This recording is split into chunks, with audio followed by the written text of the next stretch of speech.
우리는 9장에서 이 1절에서 7절에 있는 말씀을 우리가 보면서 우리 하나님께서 이제 한아기 메시아, 바로 그 예수님이 스불론과 이 납달리 지방을 중심으로 인류에게 주어질 정의와 공의의 나라가 이제 온전히 그리스도 안에서 영원히 이루어질 것을 말씀해 주셨습니다. 자, 이제는 그 9장 8절서부터 10장 4절에 있는 말씀은 북왕조, 바로 이 북이스라엘의 죄악을 지적하고 있습니다. 그리고 그 죄악에 대한 하나님의 진노하심에 대한 말씀을 우리에게 들려주고 있습니다. 자, 그럼 이 북왕조, 이 이스라엘, 에브라임과 이 북왕조 10지파의 죄악이 무엇인가? 그 말씀이 8절에서 24절의 말씀이 있잖아요. 그 한마디로 얘기하면 그들은요, 하나님의 말씀을 받아들이지 않았다는 말씀입니다. 하나님께서 여러 선자들을 보내서 그들의 죄악을 지적했습니다. 하나님이 얼마나 북왕조 이스라엘 나라는요, 능력 있는 선자들을 보내지 않았습니까? 여러분 잘 아는 엘리야도 있었고요, 엘리사도 있었고요, 미가야도 있었고요. 이거 생각해 보세요. 정말로 좋은 그 하나님의 선지자들을 그들에게 보내주어서 하나님 말씀, 또 하나님의 기적, 이런 일들을 그들에게 눈앞에서 보여줬잖아요. 그랬는데도 불구하고 이들은요, 하나님께 돌아오지 않아요. 죄악의 담을 계속 쌓는다는 것입니다. 그래서 오늘 이들이 하나님 말씀을 받아들이지 못하고요, 오히려 어떻게 합니까? 오히려 더 교만하고 완고하지 않았습니까? 완고한 마음을 품고요, 하나님의 말씀을 오히려 그들은 대적했어요. 그래서 하나님께서 너희 집과 과학을 무너뜨릴 것이다 라고 얘기하니까 여기들이 뭐라고 얘기합니까? 우리는 대적들이 와서 집을 무너뜨리면 우리는 우리 돌을 다듬어서요 다시 건축하면 되죠. 그런 얘기를 하고요. 너의 이 뽕나무를 다 살리면 무너지게 할 것이고 불타게 할 것이다. 그랬더니 뭐라고 얘기해요? 뽕나무가 없어지면 우리는요, 저 네반을 백합목을 갖다가 심으면 됩니다. 여러분, 그렇게 오늘 이 북왕조, 이 이스라엘 나라가 하나님을 그렇게 무시한 거예요. 하나님 말씀을 받아들이지 않은 거예요. 그래서 오늘 선지자의 말들처럼 우리 하나님께서 때로는 여러 나라를 사용해서 이 북왕조를 갖다가 공격하지 않습니까? 그래도요, 이들은 하나님을 찾지 않았다는 거예요. 그럼 이 북왕조의 죄악이 바로 하나님을 찾지 않는 근본적인 원인이 있어. 하나님을 찾지 않으면 하나님 말씀을 당연히 듣지 않겠지요. 자, 그러면 이들이 이렇게 된 배경 뒤에는 누가 있었냐는 것입니다. 우리 15절, 16절의 말씀 보니까 백성의 장로들과 거짓 선지자들이 있었다는 것입니다.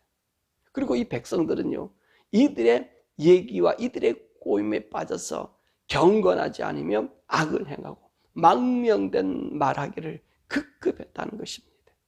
자, 오늘 보세요. 이 북왕조 전체의 문제가 뭐지요? 그것은 이제 남왕조 유다도 본받게 되는데, 여러분 그 꼭대기는 지도자들이에요. 그리고 그들의 정신적인 지주, 그 당시에는 종교가, 모든 세상의 종교가 우위잖아. 지금도 마찬가지죠. 이 세상의 종교가 사람의 생각과 마음을 다스리는 거거든요. 그런데 이 북쪽에서는요, 이 백성의 지도자들과 이 거짓 선자들이 너무나 그들의 찰떡궁합이었다는 거지요. 그렇기 때문에 오늘 이들이요, 하나님 말씀을 배격한 거예요. 그 장로들과 거짓 선지자들을, 그 가문 이스라엘의 모든 백성들이요, 그 말을 듣고 그 꼬임에 빠져서 하나님을 무시하는 것, 하나님 앞에 오지 않는 것들을 행했다는 것입니다.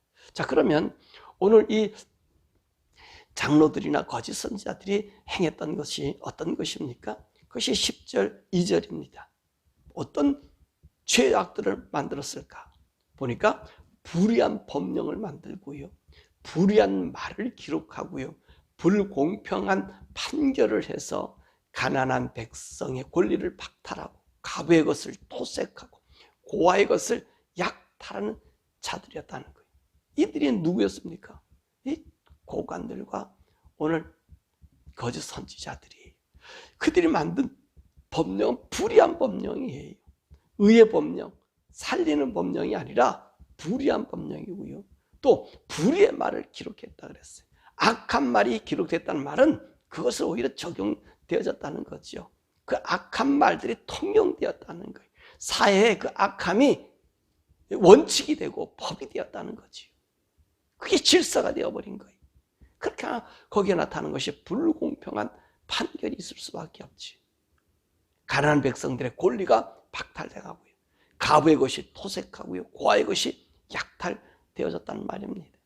여러분, 이런 현상들은요, 우리 이 민주주의 사회라고 하는 이곳에서도요, 너무나 많습니다. 이 법을 만드는 것, 이 불의한 법을 만드는 것, 입법기관이 있다 해서 입법기관이 법을 만들고요. 행정하는 사람이 불의한 짓을 하고요. 이러면 이 나라가 거덜나지요. 나라가 제대로 설 수가 없지요. 나라의 온전하고 건전함은요, 이 정의가 있어야 세워져야 되잖아요. 또 공의가 있어야 되잖아요. 항상 우리 주님께서 말씀하신 말이 뭡니까? 아모스 선지자를 통해서 이 북왕조에게 찾아가서 한 말이 뭐예요? 공의와 정의를 이루라 그러잖아요. 공의와 정의를. 하나님이 원하신 것은 공의와 정의, 바름이에요. 그리고 이것이 모두에게 똑같이 적용이 돼야 돼.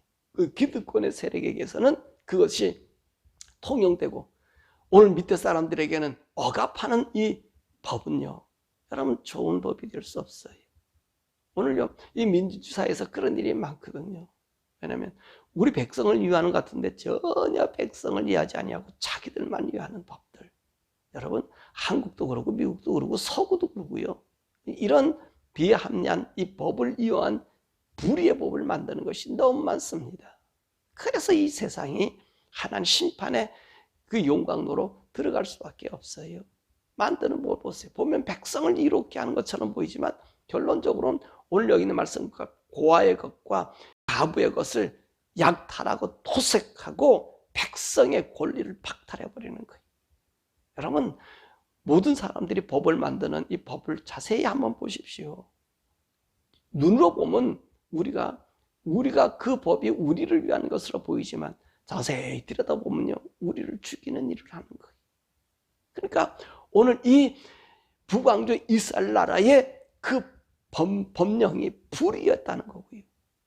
그 불의의 말이 기록되어서 그 사회를 적용시켰더니 백성들 모두가 거기에 동조하고요. 모르니까 분별하지 못하니까 좋은 것처럼 보이니까 결론적으로는 우리를 죽이는 것을 깨닫지 못하니까 바로 함께 그 속에 들어가게 되는 것이지요. 그러니까 하나님께서 오늘 이 북이스라엘에게 내린 진노가 어땠습니까? 14절에서 21절 아니에요. 장로, 거기 지도자들, 거짓 선자들, 과부와 고아조차도 긍휼히 여기지 아니하고 그 어느 누구도 도움을 받을 수 없게 만드셨다는 거예요. 그래서 우리 앞전에 말씀 보니까 하나님의 진노가 어떻게 내리셔요? 용광로 불에 지푸락지처럼. 용광로는 쇠를 녹이는 것 아닙니까? 근데 쇠를 녹이는 이 용광로에 지푸락지는 뭐가 되지요? 그건 아무것도 아니에요. 그렇게 하나님께서 이 북왕조를 갖다가 멸하겠다는 거예요. 하나님이 귀히 여기지 않겠다는 거예요. 우리 하나님의 고와 가부들, 이 가난한 자들을 얼마나 긍휼히 여깁니까? 네? 이들을 보호하시는 분이 우리 주님 아니셔요. 그래서 우리 주님께서 오셔서 복음을 전할 때도 뭐라고 말씀하십니까? 그 메시아인 증거가 뭐지요? 가난한 자들에게 복음이 전파된다 그래요. 하나님, 그 저는 자들, 이 장애자들, 아픈 자들, 고통당하는 자들, 그들이 와서 친히 친구가 되어주시고 그들과 함께 우리 주님께서 거니시지 않았습니까? 그렇게 하나님께서 연약하고 나약한 자를 긍휼히 여겨주시는데 오늘 본문의 말씀 보니까 하나님의 진노가요, 이들 백성 모두에게 고아와 가부 할 것 없이 멸하신다는 거예요. 오늘 14절, 17절에 그 말씀 있잖아요. 15절의 말씀에는 오늘 보니까 머리와 꼬리라 그랬는데 이 머리는 장로들이고 꼬리는 이 거짓 선지자들이잖아요. 그리고 17절 보니까 하나님께서 그 어느 누구도 긍휼히 여기지 않는다 그러시잖아요. 종려나 이 뭡니까 갈대가 다 불타버리고 이 귀족과 이 천한 자들이 한꺼번에 하나님께서 진노하신다는 것입니다. 자, 그러면 오늘 우리 이 교훈에서 무엇을 우리가 배울 수 있을까요? 사실 우리가 하나님 믿는 믿음 가운데서 우리에게는 어쩌면 어려움의 물결이 우리에게 찾아올 때가 있어요. 그럴 때 어떻게 해야 되죠? 이럴 때 우리는요, 우리를 한번 뒤돌아봐야 돼요. 왜 나에게 고통과 어려움이 올까? 무슨 일이 있을까? 우리 하나님께서 오늘 북왕조나 남왕조도 마찬가지고 그 다른 민족들도 마찬가지고 하나님이 진노하시기 전에는요, 하나님이 시험하시는 게 있어요. 주위 나라들을 붙여서 그들을 고통 주고 깨닫게 하게 만들어요. 그래서 그들이 돌이키게 만들거든요. 우리 주님께서 우리 인생들 모두에게 똑같다는 거지요. 우리 삶에 어려움과 고난이 우리에게 찾아옵니다. 그럴 때는 우리 어떻게 되느냐? 우리는요, 그 고난과 어려움이 무엇 때문인지를 찾아봐야 돼요.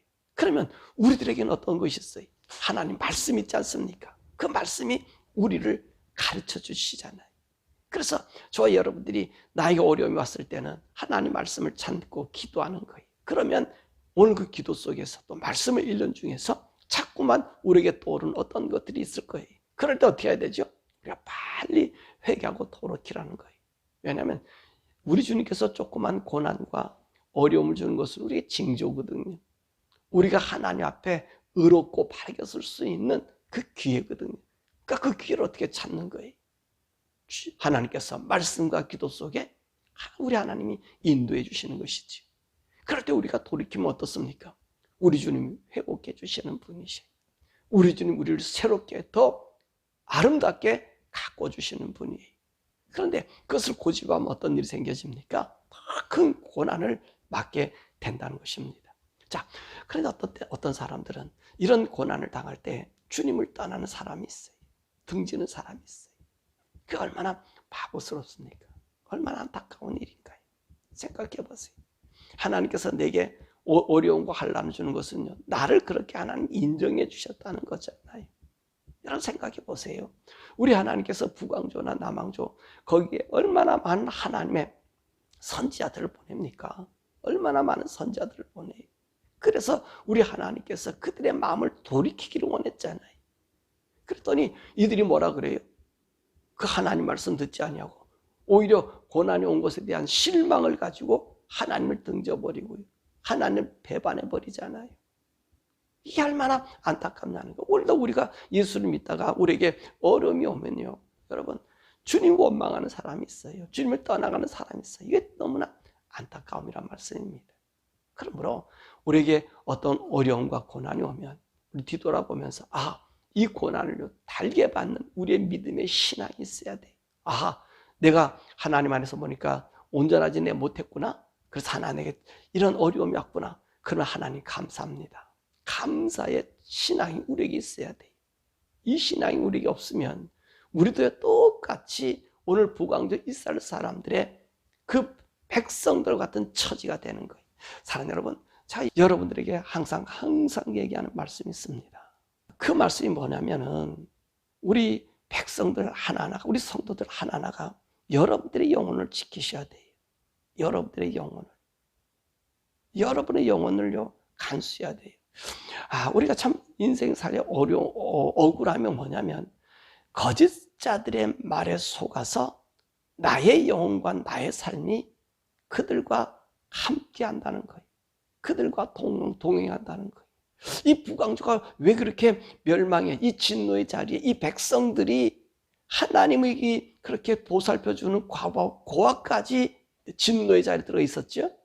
이들이 전부 다 이 거짓 선지자들의 말에 들어갔다는 말입니다. 거짓 지도자의 말에 따랐다는 거예요. 여러분, 우리 생각해 봐야 되잖아요. 이 백성들은요 모르잖아요. 그들이 하는 대로 움직일 수밖에 없잖아요. 그런데 보세요. 오늘 하나님께서 백성들에게 돌아오라고 그 종들을 보내잖아요. 사람들을 보내잖아요. 그런데 이들이 어떻게 합니까? 오히려 그 거짓 선지자들의 말을 듣고 백성들이 그와 함께 참 선지자들을 죽이는 일을 하잖아요. 왜 그럴까요? 왜 그럴까요? 이게 안타까움이라는 거지요. 이 안타까움이라는 거예요. 우리 사람들이요, 거짓 선지자의 말과 참 선지자의 말을 우리가 들으면서 거짓 선지자의 말들은 참 달달합니다. 달콤합니다. 거짓 지도자도 마찬가지예요. 우리에게 장밋빛 희망을 주고요, 우리를 위하는 것처럼 보여요. 그러니까 사람들은 어디가 좋습니까? 이 참 선지자는요, 우리의 하여금 의롭게 살기를 원하잖아요. 바르게 살기를 원하잖아요. 그 죄에서 돌이키기를 원하잖아요. 근데 거짓 선지자들이나 거짓 지도자들은 어떻게 하죠? 우리는 악한 것에, 쉬운 것에 우리의 삶을 살도록 인도한다는 것입니다. 그런데 우리 백성들이 거기에 속아넘는 거예요. 속아 넘어가는 거예요. 그러니까 나는 거짓말하고 싶지 않은데 거짓말쟁이의 말을 들어서 내가 거짓의 삶을 살았어요. 그럼 그 책임 전부 다 누구한테 있죠? 바로 우리에게 있다는 것입니다. 우리에게 있는 거예요. 책임은 다른 사람에 있는 게 아니라 내 자신에게 있는 거예요. 왜요? 하나님은 심판하시면 거짓에 대한 심판이지 선에 대한 심판이 아니잖아요. 그러니까 이 거짓 선지자들은 와서요, 우리를 달콤하게 얘기해, 장밋빛 얘기를 해요. 우리 교회 안에도 그런 일들이 많잖아요. 장밋빛, 아름다움, 어떤 성과 위주에 대한 이야기들. 여러분, 성과가 좋으면 다 좋다고 얘기할 수 있잖아요. 결과가 좋은 모든 게 다 좋다. 여러분, 이 세상에서 결과가 좋다고 다 좋은 게 아니에요. 결과가 좋아도 악으로 인도하는 결과가 너무나 많습니다. 우리 영혼을 잘못되게 만드는 그 결과들이 너무너무 많습니다. 바로 오늘 이것이 우리 백성들의 억울함이라는 거지요. 나는 그것이 맞는 것처럼 생각하고 또 이 시대가 모두가 맞다고 해서 따라갔는데 하나님의 진노가 있단 말이죠. 하나님이 오늘 선지자들을 보냈는데 왜 이스라엘 백성들이 그 하나님 말씀 듣지 않을까요? 벌써 이들이 그곳에 익숙해졌다는 거예요. 그곳에 익숙해졌다는 거예요. 그렇기 때문에 우리 백성들은요, 우리의 영을 우리가 지켜야 돼. 자, 우리 예수님이 왜 오셨다 그랬죠? 우리를 죄를 용서해 주시고 하나님의 아들이 되는 권세를 주려고 그러셨다고 그러셨어요. 그런데 보세요. 우리 예수님께서 우리에게 오신 것은 이 구약의 말씀은 어떤 말씀이에요? 이 단체예요. 보면. 그죠? 오늘 거짓 선지자, 거짓 지도자에 의해서 그 나라 백성들 참 고통당하는 자들은 누구지요? 백성들이죠. 이 고위층에 있는 그런 사람들은요, 여러분, 어디 가도 다 잘 살아요. 왜? 그들을 대우해요. 그들이 또 다른 리더 세력이니까 그렇지. 근데 백성들은 어디 갑니까? 갈 데가 없어요. 지켜지고 죽고 있을 수가 없단 말이잖아요. 그러니까 우리 하나님께서 이런 단체가 아니라 우리 각 개개인 심령에 하나님 말씀과 하나님 뜻을 알 수 있도록 성령님을 보내주신 거예요. 성령님. 그래서 오늘 내가 하나님과 함께 동행하면서 말씀 보면서 기도하면서 의와 진리의 길을 갈 수 있는 길을 우리 하나님께서 성령님 보내주심으로 우리로 그 안전장치를 만들어주신 거예요. 이게 단체가 아니에요. 내가 어느 큰 교회 어느 유명한 목사 밑에서 있었다 해서 구원받는 게 아니라 그렇게 많은 사람들이 지금 보세요. 얼마나 번들번들한 사람들이 WCC와 WEA 로잔대회의 그 합당성을 찬양하고 있습니까? 어떻게 보면 나쁜 것 아닌데 우리의 영혼을 팔아먹는, 나도 모르게 그 물에 휩쓸려 있잖아요. 그럼 나는 그 악에 가담한 자가 되잖아요. 그럼 이걸 분별하도록 우리 하나님께서 성령님을 주신 거거든요. 하나님 말씀에서 여러분 자꾸 구별하기 쉽지 않아요. 근데 보세요. 참 선지자와 거짓 선지자는요, 참 선지자는 우리 인생들에게 좀 고난을 요구해요. 왜냐하면 고난이란 바르고 의롭게 살려면 고난이 오거든요. 아니 내가 거짓 선지자의 말 들어서 바르게 사는 게 많이 있는데요. 근데 보세요. 오늘 거짓법, 불의의 법을 만든다 그랬잖아요. 그래 불의의 말을 행하도록 한다 그랬잖아요. 기록하게 만든다 그랬잖아요. 여러분 그 모든 불의 속에 거하면 불의가 정의가 되고 정의는 불의가 되어버리는 거예요. 그러니까 우리 하나님께서 이것을 분별하도록 성령님을 주시고 이 말씀을 주면서 교훈으로 이 말씀 안에서 분별하게 만들어 주신 거예요. 타협하면 안 되잖아요. 혼합하면 안 되잖아요. 예? 근데 혼합하고 있고 타협하고 있고 그런 곳으로 들어가고 있고요. 악한 자들과 함께 먹고 함께 뒹굴고 있고 함께 연합운동하고 있고, 이게 분명히 주님은 안 된다고 얘기했잖아요. 넌 거기서 나오라 그랬잖아요. 그러니까 이것이 간단하단 말이에요. 근데 간단한 것 아니라 우리의 관계 속에서 거짓 것에 현혹되고 있다는 거죠. 사랑 여러분, 성령님이 여러분들과 함께 하기 때문에 저들이 가는 길에 우리가 들어가지만 여러분 한 사람 한 사람이 이 성령을 따라서 참과 거짓을 분명하고, 여러분 자신도 파랑새를 쫓는 것이 아니라 말씀의 고난을, 말씀의 진리를 따르는 고통스러움을 우리가 정말로 따라가야 살아야 돼요. 그 말씀대로 우리가 거하여 살아가야 돼요. 그래서 고통이 오면 그것이 영원한 하늘나라의 상급의 복인 거예요. 그래서 의를 위하여 핍박을 받는 복이 있는 천국에서 저 이상이 크다. 예전의 선지자도 이와 같이 핍박을 받았느냐고 우리 주님이 말씀하시면서 천국의 상을 얘기하잖아요. 저 여러분 천국 사람 아닙니까? 천국 사람 천국의 상을 기다리는 거예요. 천국의 상을 바라보며 걸어가는 거예요. 세상의 즐거움이 아니라 세상의 고난이 와도 이 천국의 상을 놓치지 않는 자들. 그러면서 성령님을 따라서 하나님의 음성을 듣고 오늘도 내일도 우리의 삶이 주님 앞에 나타나지는, 주님 앞에 불림당하는, 주님의 진리에서 벗어난 우리 모두가 되기를 주님의 이름으로 축원합니다. 우리가 이 시간에 함께 기도할 것은, 세상이 모두가 좋다고 따라가면 잘못하면 우리가 넘어집니다. 또 큰 것을 좋아하면 넘어지기 쉽습니다. 이 무리와 군중 심리는요, 우리를 흥분하게 만들고요, 우리를 행복하게 만들 수 있어요. 근데 냉철하게 우리는 무리와 군중이 아니라 하나님의 성령님을 따라서 분별할 수 있는 자가 돼야 돼요. 이 분별할 수 있는 일은 어떻죠? 여러분, 뚝 떨어져서 한번 하나님 말씀 안에서 한번 쭉 기도하면서 성령님의 그 말씀을 들어보고요, 나의 삶의 모습을 비춰볼 때, 그때 하나님께서 우리를 인도하는 그 분별력이 생겨지는 거거든요. 하나님, 오늘도 시간에 함께 기도하자는 것은, 하나님 나의 영의 분별력을 주시고 무리가 아닌 정말로 하나님의 뜻이 무엇인지를 분별하는 정말 분별의 삶이 되어 주시도록 성령님 나를 인도해 주옵소서. 성령님 내게 충만케 하여 주셔서 시대를 분별하고 정말로 참 선지자와 거짓 선지자를 분별할 수 있는 영을 주시고, 파랑새만 아니라 말씀의 고난을 따라 살아갈 수 있는 우리들 되게 해달라고 우리 주여 부르고 함께 기도하겠습니다.